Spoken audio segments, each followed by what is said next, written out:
All right.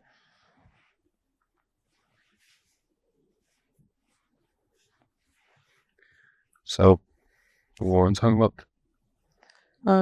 There's something interesting you said the other day. I think it was probably like a while back, but I always remembered it, and it was, I think you called it like MPP.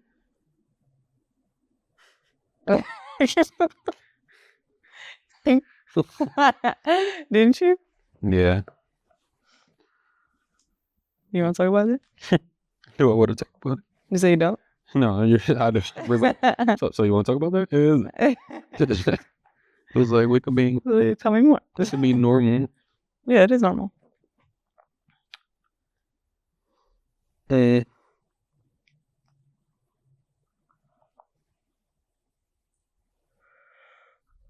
Starting is the hardest part of anything. Yeah. Always in life, starting is always the hardest part. Mm-hmm.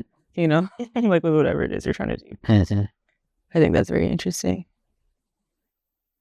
Because before you start something, it feels more daunting until you actually like get going.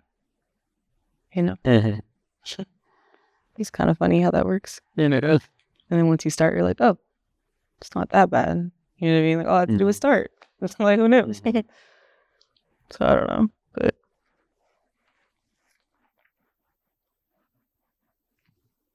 But yeah.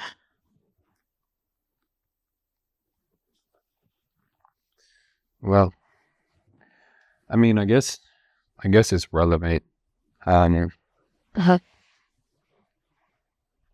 Because of everything that happened last week. Yeah. And I mean, it wasn't everything that happened. It was one significant thing that happened. But it made some people very, very upset. And people we know, that we're close to,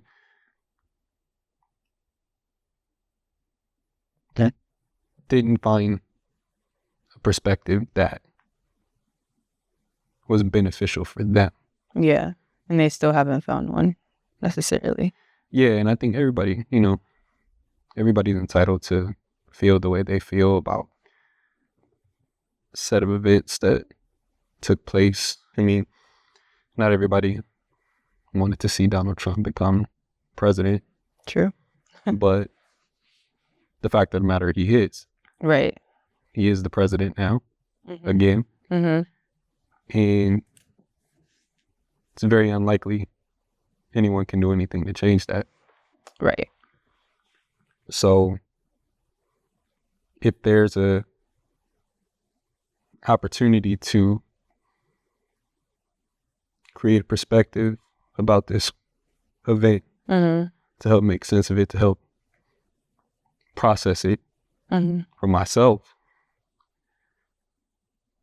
it doesn't make sense that I would choose the perspective that would be harmful to me, right, in my objectives.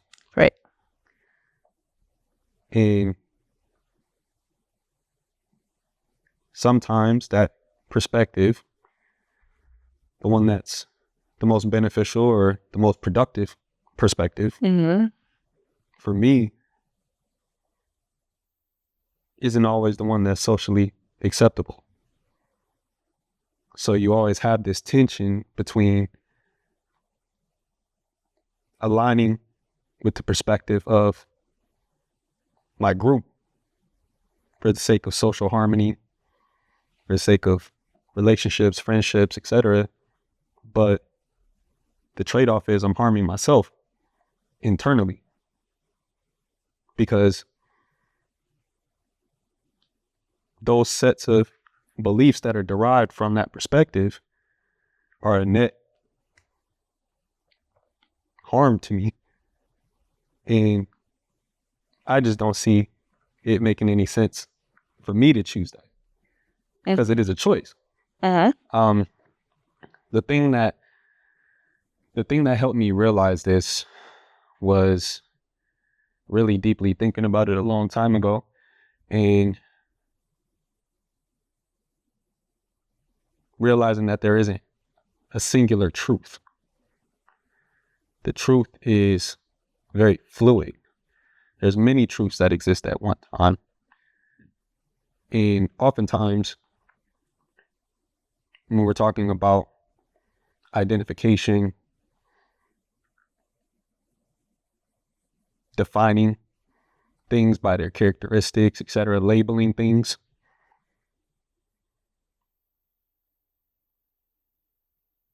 a thing can have many different identities, much like humans. We can hold many, many different identities at one time. Mm-hmm.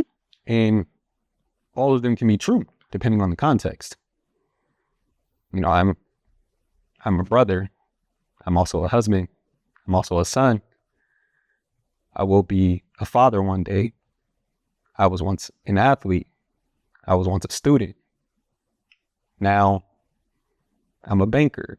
I'm XYZ, you know, so on and so forth, however we decide to identify.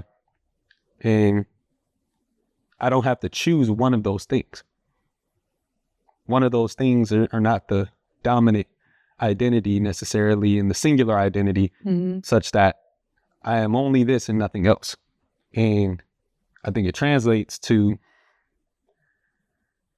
different parts of life.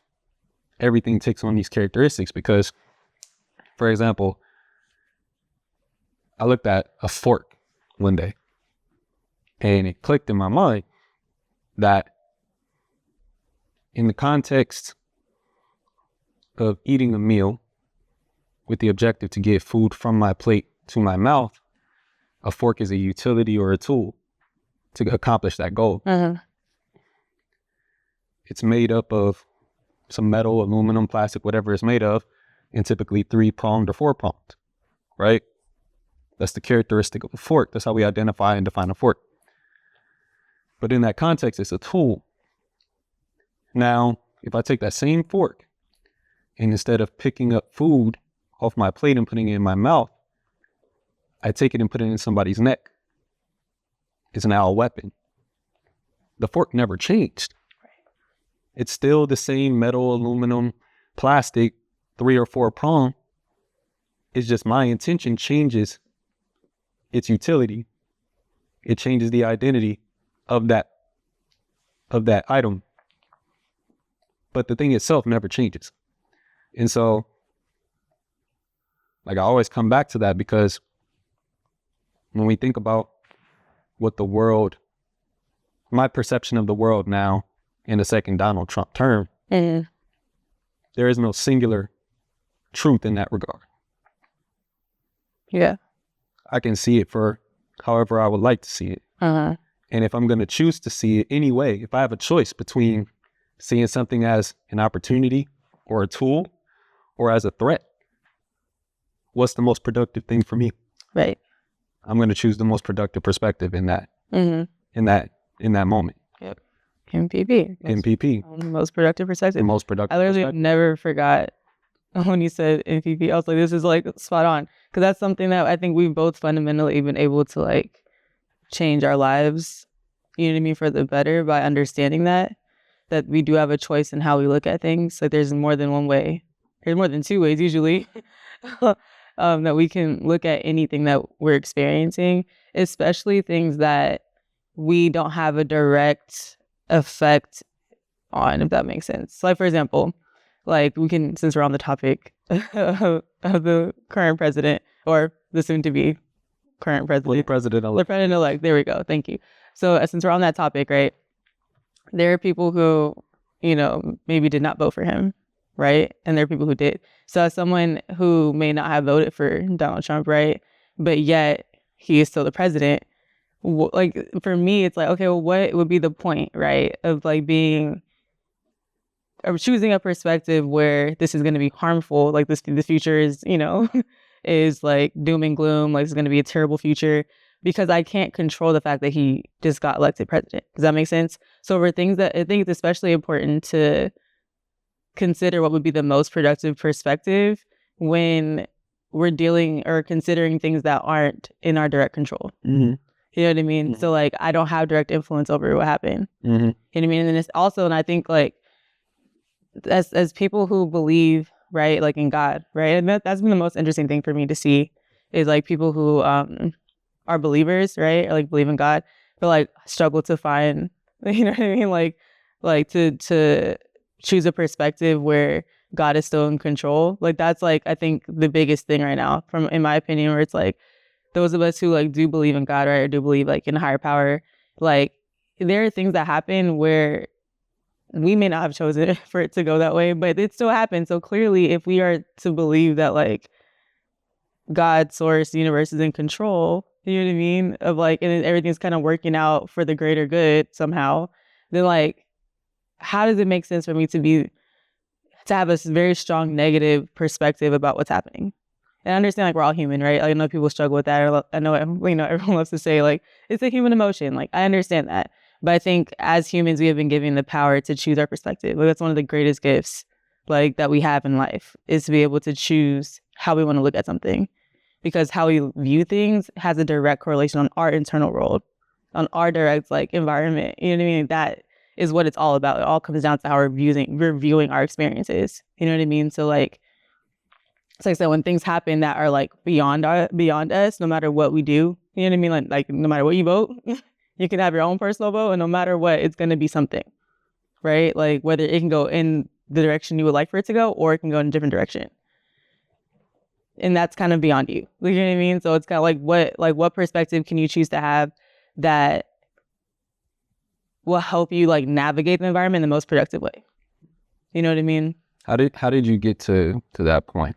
Because I find that, I mean, in my personal journey, it took a while to get to the point where I had command and control over the perspectives that I chose in life. And I find that there are many people who were just like me and you. At some point, we were all at various different stages in our journeys, but there are some people who were at a point where there is a desire to not feel out of control, to have more command, to be able to choose the most productive or the most aligned perspective, but it's difficult.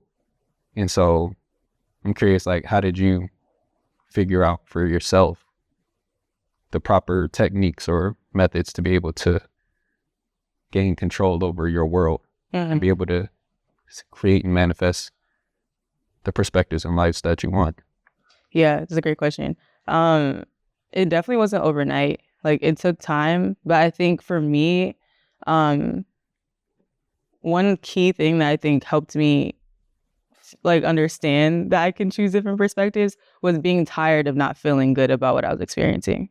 You know, like I just got to a point where like I was so exhausted of being anxious or so exhausted of like like felt like I was walking on eggshells through life. Like, I mean, like I just didn't know when the next bad thing was going to happen, or I was always afraid of like something like terrible happening despite my efforts. Right.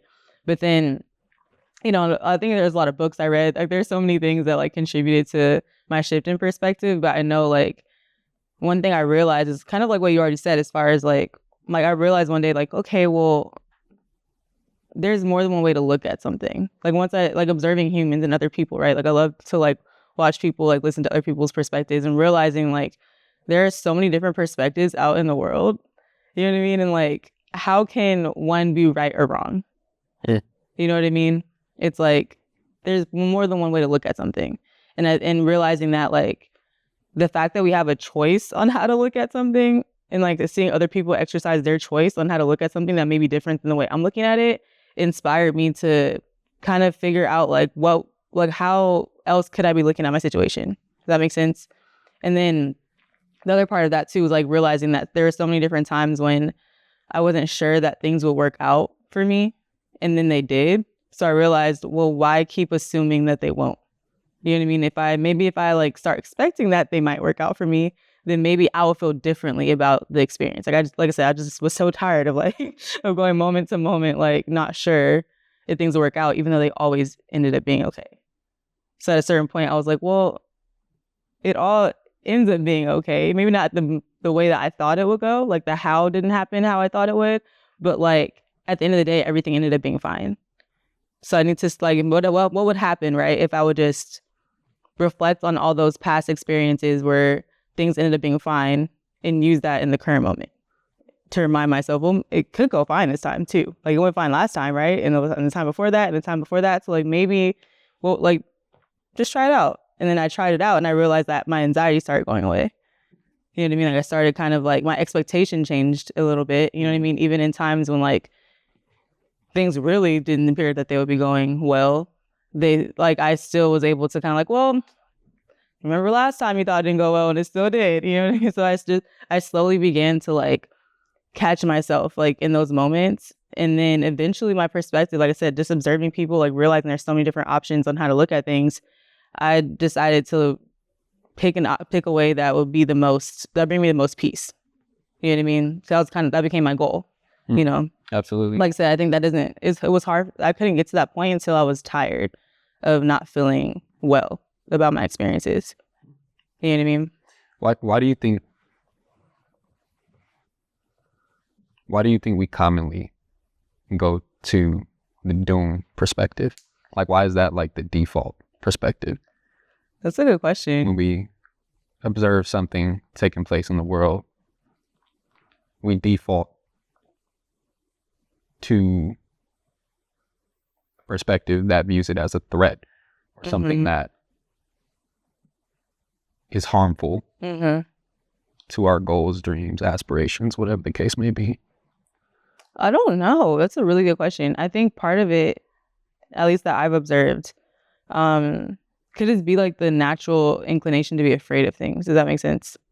So I think when you really when you feel like so much is hanging on to something, like your future is like, the future you created in your mind is like dependent on specific things happening, then I think you kind of can develop, or not even develop, I think maybe like natural kind of, I don't know. This is a good question that we can dive further into this. But I think my initial thought is like, maybe it taps into like the fear we have about not having it. Does that make sense? So we become afraid, and then we're afraid of like, if we don't prepare for the worst case scenario, then we'll be caught off guard if it happens. You know what I mean? So I think our focus is put on preparing for worst case scenario instead of embracing like the possibility that it can happen the way we want it to. You know what I mean? But I think that's kind of like a fear-based thing. I don't know. Yeah, I used to wonder about this sometimes, and I had a theory about it where I felt that the reason why we commonly default to a perspective that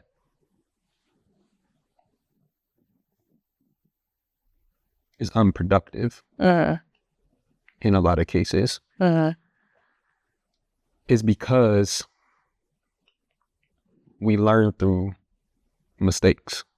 We learn through quote unquote failures. So if we look at the totality of our experience from the time we're born to present day, overwhelmingly our experience is going to be made up of mistakes and feedback. And so in cases where we misattribute certain failures or successes, we start seeing a pattern that isn't there to a certain extent. If we see our process of learning as a series of failures, one in which we don't receive a benefit from having gone through the experience, even if we didn't get quote unquote what we want, we don't see a return on that, then there's an opportunity to mislabel that as failure. And I think at a certain point, especially in certain experiences where we're projecting and forecasting into the future and believing that we can predict how things are going to happen and when they're going to happen, when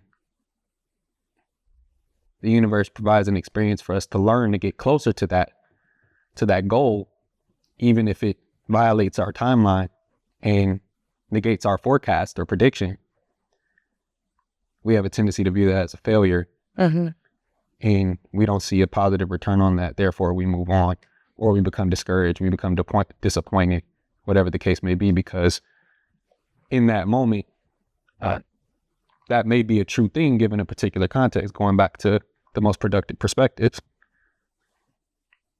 Yes, if I expected something to happen on Tuesday, and when Tuesday came, it didn't happen, then there's an opportunity for me to view that as a failure.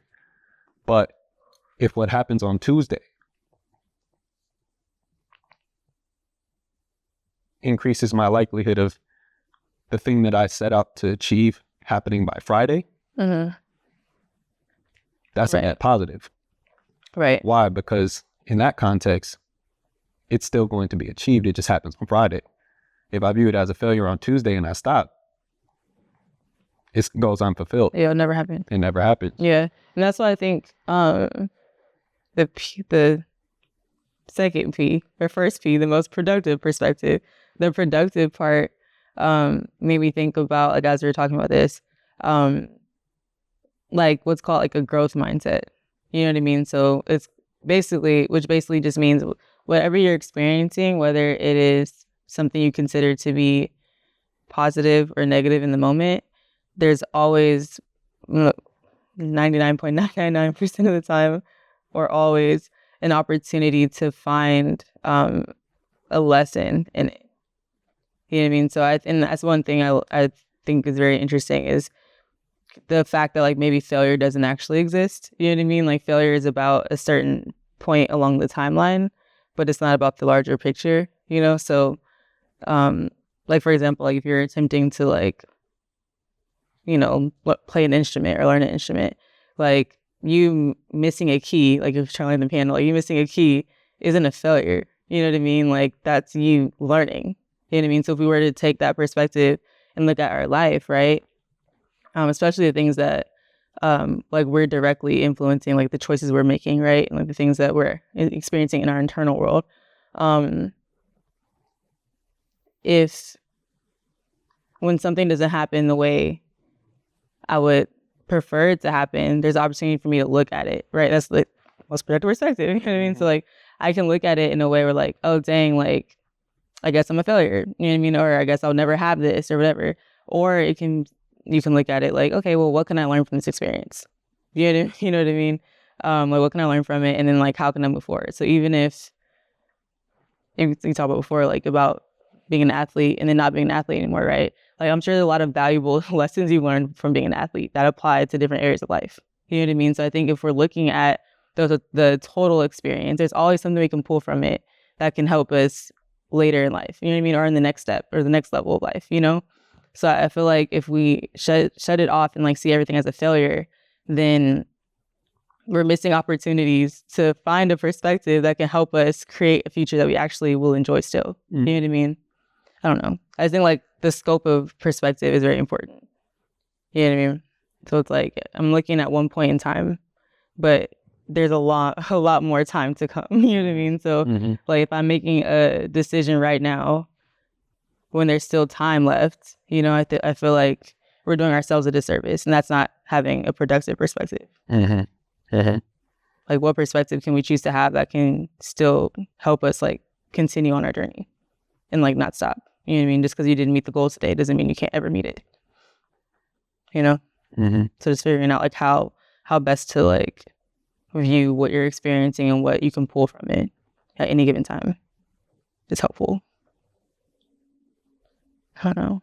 Like I said, it takes like, it's one of those things that isn't like a, I mean, you can decide to want to do that overnight, you know what I mean? But I think it's really about catching ourselves. Like so often it's more, and I think the law of attraction talks about this too, where it's like kind of catching yourself before you build a momentum in the wrong direction. You know what I mean? So like, for example, if we're going to talk about like the events that happened, like with the election, right? You know, you can have a reaction to things. You know what I mean? You, like, you know, when you're still learning to choose a perspective that you can't even have a perspective, if you like, you just like to catch yourself. You know what I mean? Like that's one thing that helped me a lot too. Is like sometimes, like especially when I was trying to like figure out how best to like align my perspective, or even see if that was even possible before I even knew that it was. But I had a desire to, you know, facilitate change in my life through changing my mindset and my perspective on my life.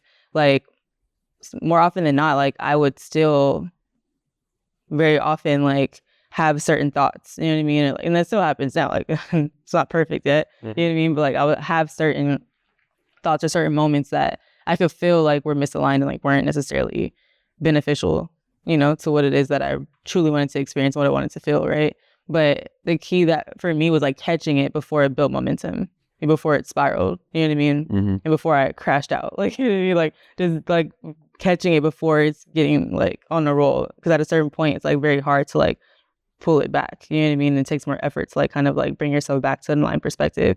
So for me, it was like, well, that was really one thing that was key, was like recognizing it. It's like, I don't really like how I'm feeling right now. Like maybe that's an indicator that I can look at things differently right now, and then try to figure out like a very simple perspective to have on it as I'm processing, you know? So like for me, like one thing's like, well, everything's always working out anyway. So let me, you know, like I have to kind of just like remind myself and like affirm that, you know what I mean? To help break the momentum, you know, of like the negative like spiral that I could have been heading down.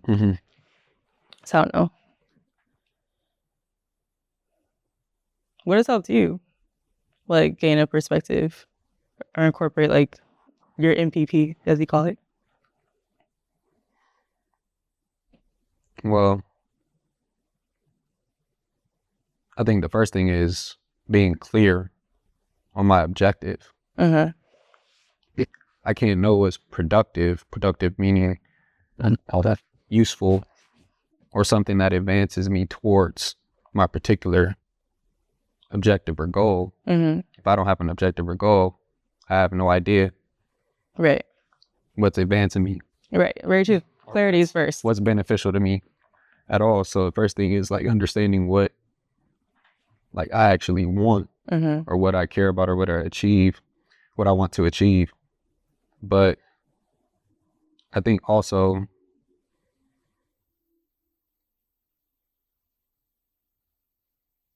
I've eliminated characters in my mind that are unproductive or harmful, or cause me to waste time, or take up unnecessary energy and effort and mental bandwidth, all of these things. What do you mean by characters in your mind? Well, I think the number one character that I had in my mind that isn't really real is this idea of the enemy. Oh, right. This idea that there's this spirit or being, whatever you want to call it, that's out trying to get me, trying to stop me from what God or the universe has in store for me. And I don't believe that. So therefore, I don't waste a lot of time battling the enemy, fighting the enemy. Because I've come to understand that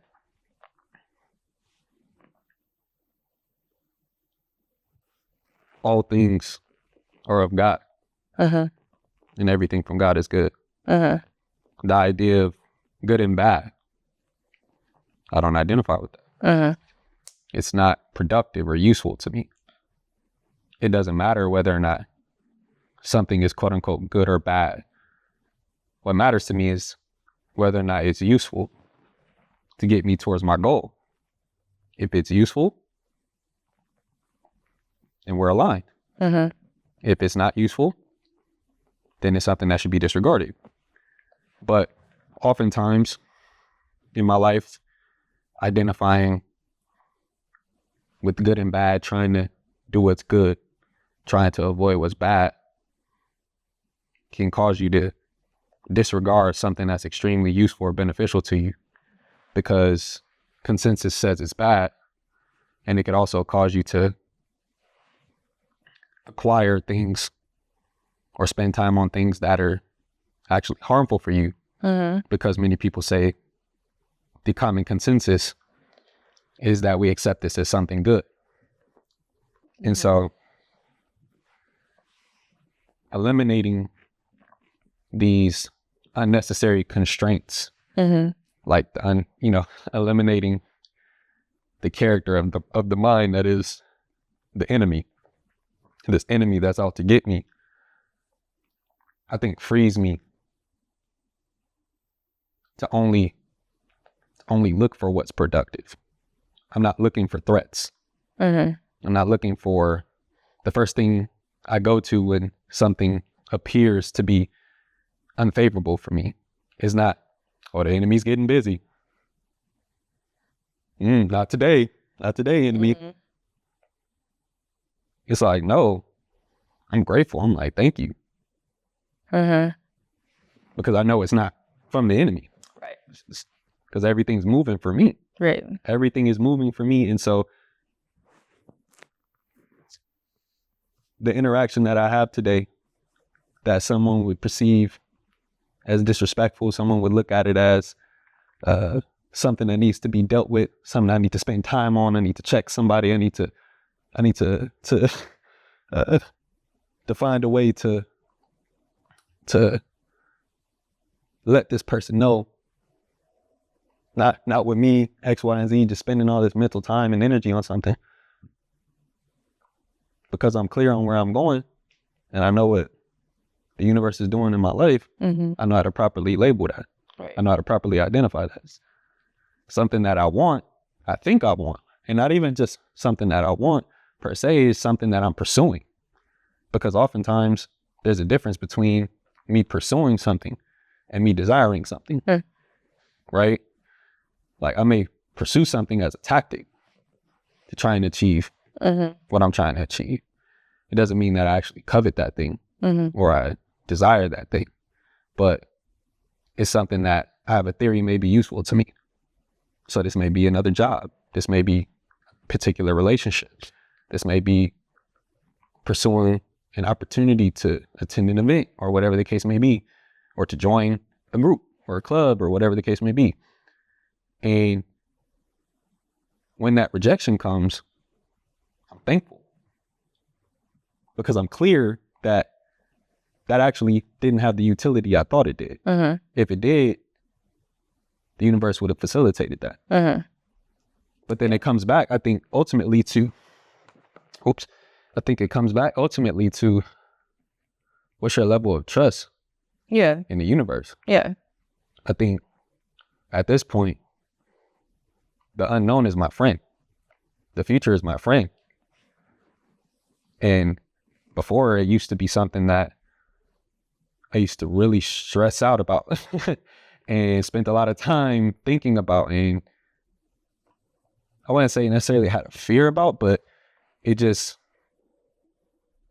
spent a lot of energy trying to predict the future. But now I don't need to. And the reason why I say the future is my friend is because the future doesn't exist yet. So everything's possible. One of the things that I realized that I did growing up, and I eliminated very quickly, was I had this fallacious idea that because something happened the last 5 times, it's going to happen a 6th time, or a 7th time, or 8th time. But in reality, that's flawed. Because it rained 3 days in a row doesn't mean it's going to rain on the 4th or 5th day. Oftentimes, especially in Southern California, that's definitely true. I feel like it's flawed, especially when we're thinking about like suboptimal things. But I love that perspective when we're thinking about positive things. I'm sorry, say that again? I said, yeah, it's definitely flawed, right? It's a fallacious way of viewing things. But I think that that's a helpful perspective, potentially, like when we're thinking of like things working out for you, right? You know, and that's like one of those interesting things, right? Where it's like, yeah, like If it happens, just because it happens, 5 times, it means it's going to happen a 6th time. That's very true. Like, logically, absolutely. You know what I mean? I think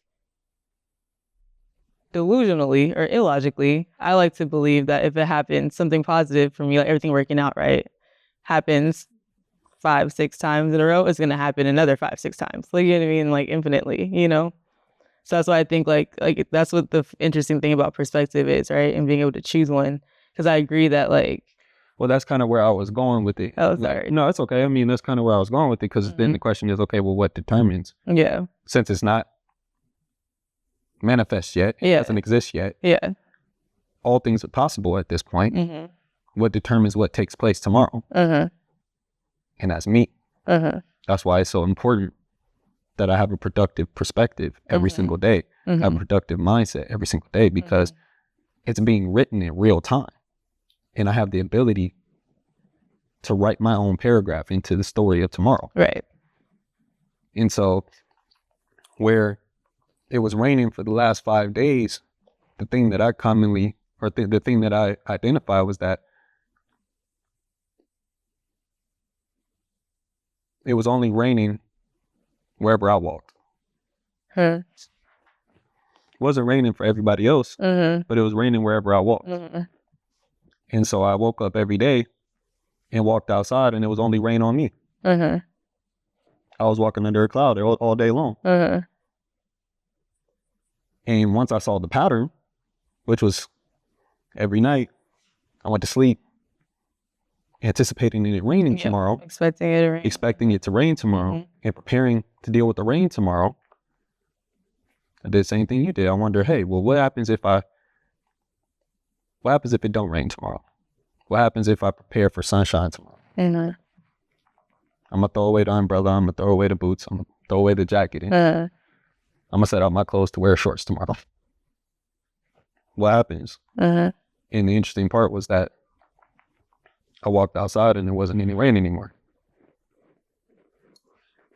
So that's why the future is my friend. Exactly.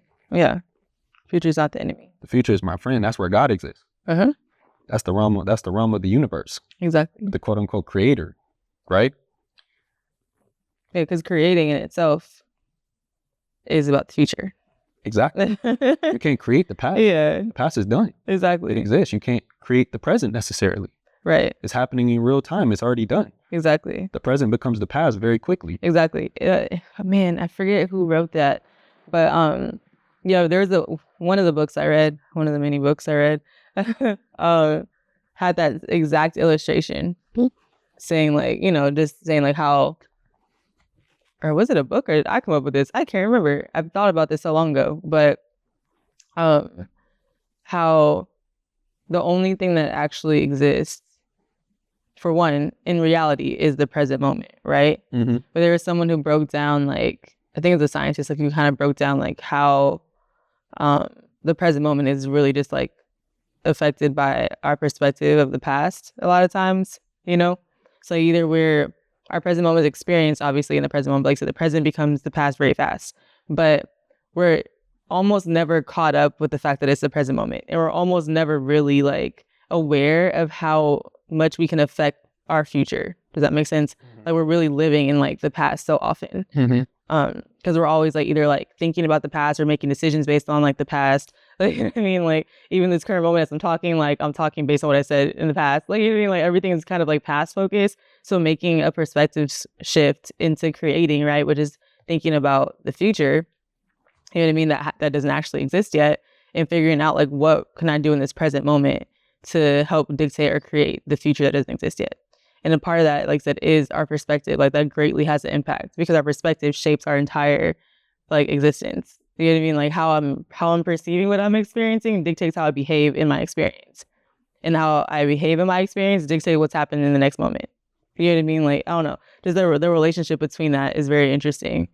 Yeah, but I mean, like, the interesting part is, well, at what point do you make the conscious change then? Yeah. If I'm seeing rain, what's the mechanism that allows me to switch and see sunshine? Right. If I'm just making decisions based on the past, because that seems like an infinite loop where I saw rain yesterday, so it's gonna rain tomorrow based on what I saw in the past. And then it rained tomorrow, and now I'm thinking about the next day, and it's like, well, it rained today, so it's going to rain tomorrow, and so on and so forth. So then, like, the question to me is like, okay, well then, like, what tool do we have internally that allows us to do that? And I think that that's the argument for free will. Yeah, absolutely. I think that is a pretty interesting opportunity to argue in favor of free will. I think that's where free will exists. It's kind of, I don't know if this is like revolutionary thought, but like our free will exists in our perspective and our choices. That's like really what free will is, right? But I think... Well, what do you consider to be free will? How do you define it? How do I define it? I think our ability to make choices that dictates our future in a way. But I think that's the thing. I have an interesting perspective on this because I think, some people argue whether there's free will or determinism. I think that's the word, determinism. I think that it's a hybrid of both, the way I see things sometimes. I think that like we can have, if there's going to be a future, an end date, right? Like we all have an end date, you know what I mean, so to speak. Whether we have a choice in the end date or not is up for debate. But let's say that we don't. I think that, and there's a lot of things that may happen, like maybe sense of purpose, like all these things that you're calling, whatever. Like these are all things that are kind of deterministic, right? But free will, the way I see free will is basically we're choosing the path we're taking. Maybe there's a bunch of routes. I know there's like 1,000 ways to get home, right? Like I can choose I could take the 405, I could take the 110, I could take the 105. You know, like there's a lot of ways to get home. I could take specific streets, whatever. But like each street is gonna get me home. You know what I mean? But my choice and my free will comes from my ability to choose what path I'm going to take and what I do along that journey. Does that make sense? So I see free will as like our ability to choose and to make choices, and those choices dictate the specifics of our experience. Well, and I don't know. No, I mean that's fine. I mean, I think then it gets down to, I guess, what it means to choose. And that's the area where, for example, I think it's an interesting opportunity to argue in favor for free will, but but I'm not necessarily sure that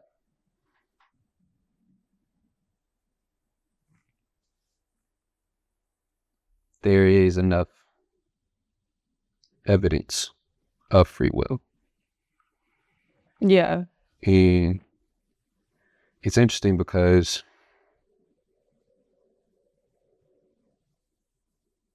I guess like for me, it would be an interesting thought experiment to think about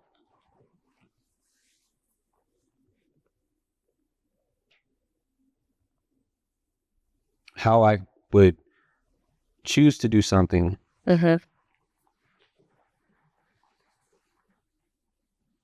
which I have no previous awareness or experience with. Right. I feel like if I only lived on path A and that's all I've ever known, my history, all of my historical data exists on path A. And then for me, I'm prompted to just make a decision to go path B, which is completely unrelated to path A. It's hard for me to find a time where I did that consciously without responding to an internal catalyst, being the spirit, like the spirit talking. Right. And then because they're, like from your experience, right, there was an internal catalyst, then maybe that is an indicator that there is not free will. I don't know. That's the thing. I don't know. I know. I don't know the answer, but I don't think any of us do. That's why it's such a hot topic. You know what I mean? Like it's such a strong debate. It's like there's, at least at this moment in time, like I don't know if there's a way to know for sure how much freedom we truly have, like in our choices. you know? I think... I'm sorry, go ahead. And I don't know, I guess maybe the fact that like we can choose, like you said, maybe like A or B. For example, like if I feel disrespected by someone, I have a A or B choice to make in that moment. You know what I mean? Maybe A, B, or C choice, and maybe that can be viewed as free will. You know what I mean? Because even though there may not be large, like from the large perspective, we're not really having, like I said, like we might need a catalyst. You know what I mean? To choose something completely different, or maybe forced into seeing something differently because of unforeseen circumstances, or like things that aren't really our choice to begin with. But I feel like for example, like if someone, I don't know, were to disrespect me outside on the corner, like if I choose to beat them up, you know what I mean? Or like I choose to ignore them, those create two completely, those create two different paths along my journey. You know what I mean? So like I'm choosing between those two things. Like we're making a lot of choices all the time. You know what I mean? Like I'm choosing what to eat. Like I'm choosing what, and I was saying like very small choices, but I think we don't know like the effect of a small choice that it can have on our path. Does that make sense? So that's why it's like, I agree, it's an interesting debate, or it's an interesting conversation, because it's like, we can't know for sure like the extent of what we would consider to be free will. You know what I mean? Like how impactful is the choice, our choice is, like, you know what I mean? Like, is it impactful enough to consider it to be free will to the point where we can like create a whole different life for ourselves? You know what I mean? Or are we just choosing things that we already were meant to be choosing? That we already would choose based on the circumstances that we were born with, or within our DNA, or who we are. Like, it's kind of hard to know that. It is hard to know that. But it's something that's been, like you said, it's been the topic of philosophical discussion for many decades, yeah, not centuries. Yes.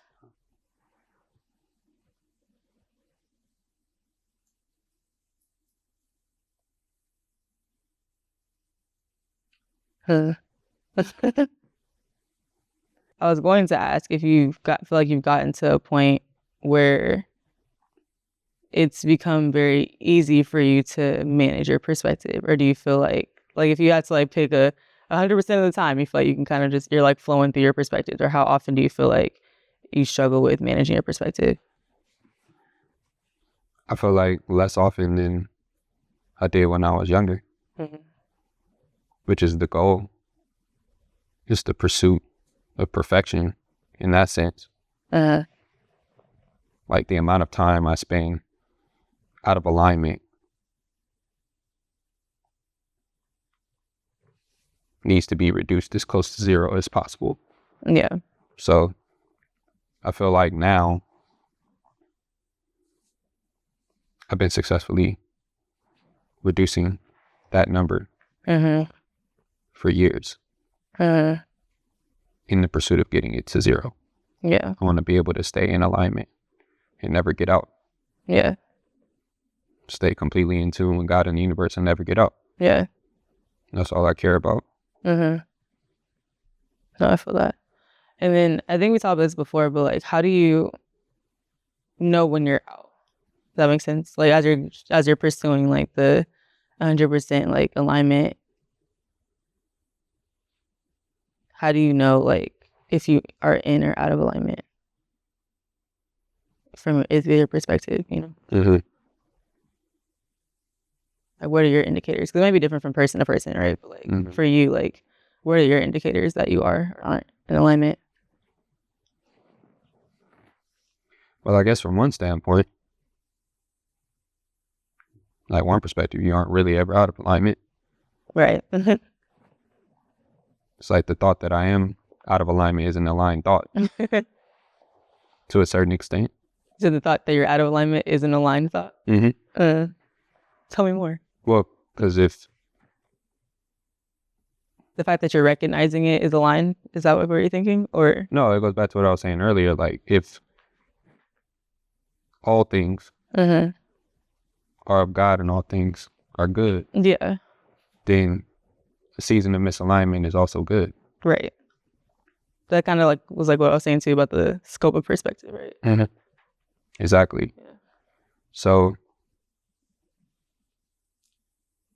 I think there's probably less utility for me to have experiences where I'm perceiving that I'm misaligned at this point. I see. Yeah. So I experience them less frequently. Right. There are other things that are more beneficial to me at this point in terms of experience. That I think I deal with more frequently now than periods of like conscious misalignment. So I would say like the way I would identify times of misalignment is, I think, through my emotional regulation system, where if I'm experiencing a range of emotions that are on the side of the spectrum that has unfavorable values for me, then that's the most likely indicator that I'm misaligned at the moment. Right. Yeah. That's the easiest way for me to tell. Yeah. That makes sense. And I could be misaligned on the upside as well, experience a range of emotions that have quote unquote positive values. Yeah. But those are corrective as well. So staying close to center is, I think, where alignment exists for me. Yeah, that's I would say that's similar for me too. Like how I can tell. Both the things you said, like saying that me thinking that it's misaligned is misaligned in itself. That's something I've learned, especially like recently. We're thinking like, oh, like I've fallen off, or like, oh, like I've messed up, like my perspective has been, oh, you know what I mean? Like even that is like, I'm thinking I'm off path. Like, no, like I'm actually never, like, you know what I mean? Like it's all like an opportunity, you know what I mean? Or just revealing something that I need to give more attention to, but it's not that I'm off path. It's just like more, okay, this is the lesson I need to learn in this moment. Like this is the season for me to learn this lesson right now. You know what I mean?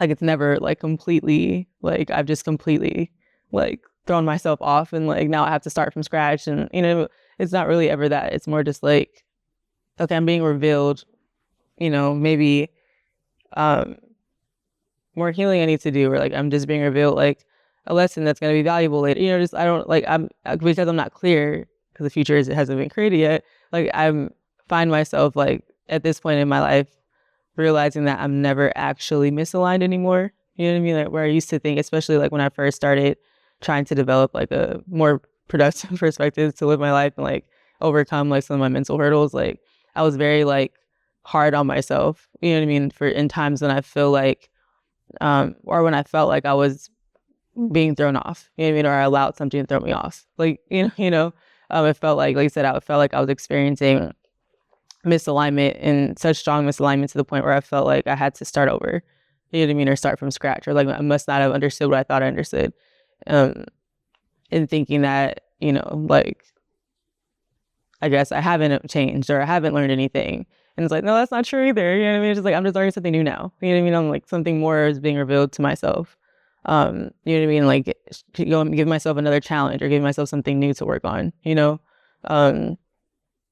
So yeah, that's something that I've started to like accept, especially throughout this year, like, for there are so many different things where like I easily could have and have in moments like struggled with believing I was still aligned.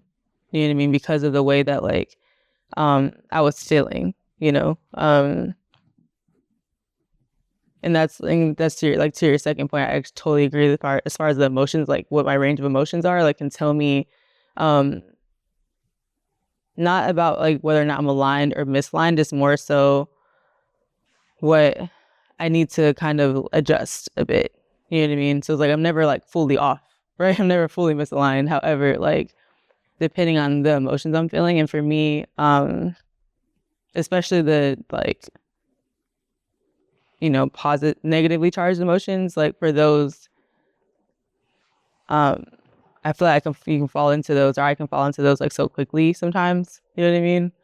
But it's more so because I'm concerned about being misaligned. Does that make sense? But the moment I like started understanding that I'm always aligned, it's just more about, you know, maybe just like I'm learning something right now. You know what I mean? Like that's something that's going to be necessary and important, you know, moving forward. So it's just like me acquiring more information or more knowledge right now, you know.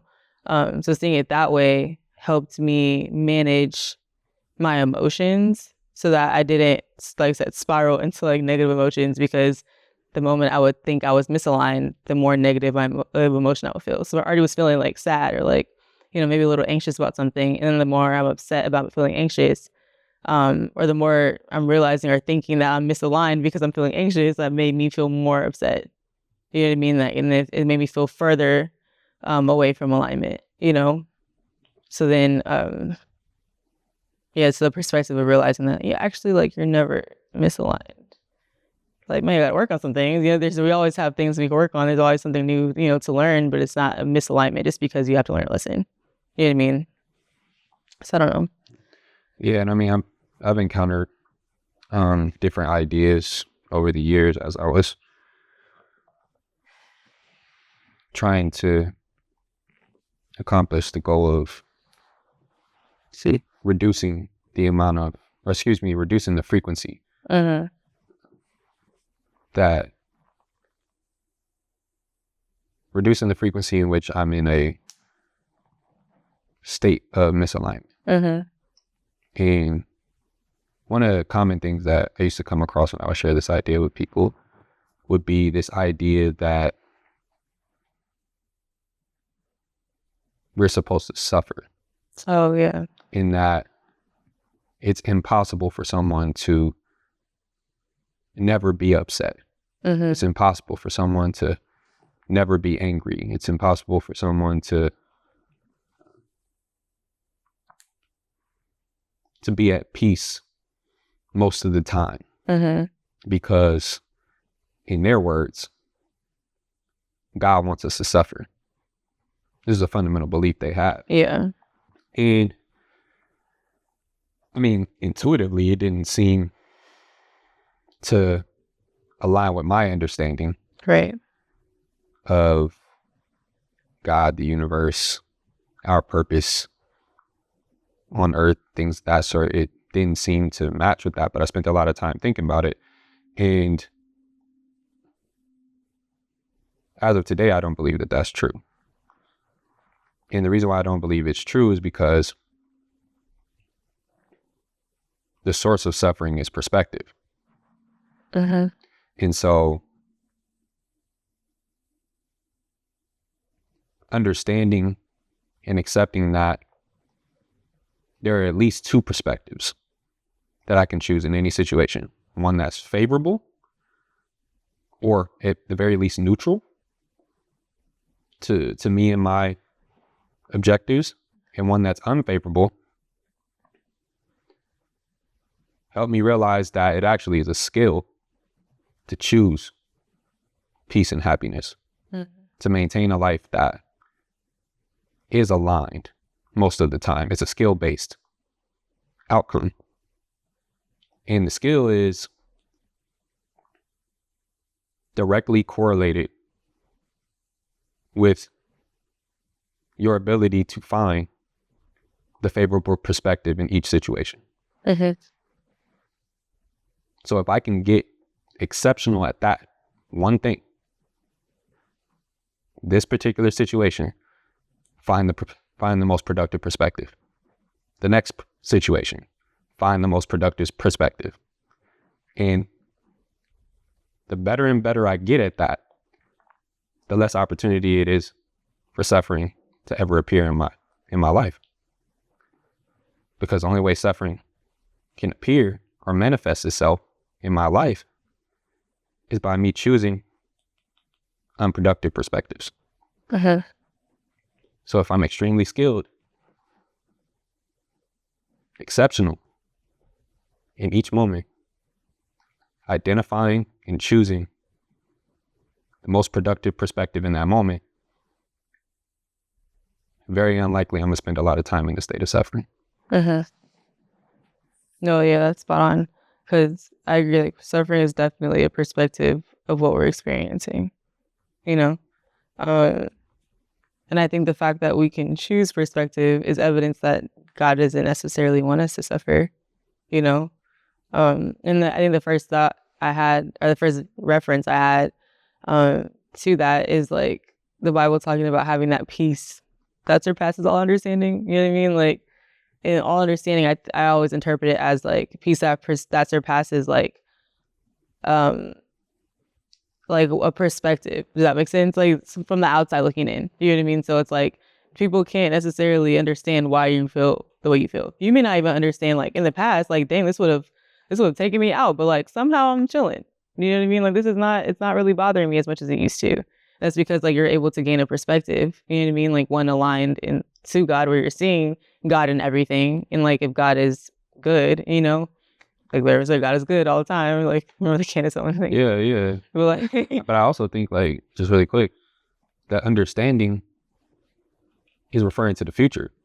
yeah, that makes sense.